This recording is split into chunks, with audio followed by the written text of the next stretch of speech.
આ ભરદ્વાજ ઋષિ કોણ છે?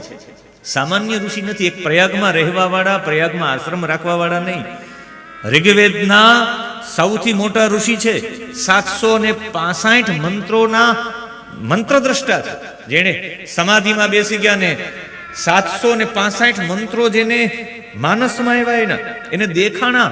765 મંત્રના ઋગ્વેદના દ્રષ્ટા છે આ ઋષિ ભરદ્વાજ.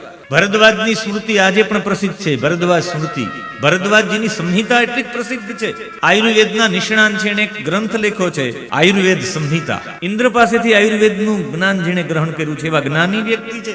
રાજશાસ્ત્રમાં જેણે ઘણા બધા ગ્રંથો લખ્યા, કે આવા ઋષિ જેણે સૌથી પહેલા એક પુસ્તક લખ્યું યંત્ર સર્વસ્વ, જેમાં વિમાન બનાવવાની પદ્ધતિ છે, એવા ભરદ્વાજ ઋષિ છે.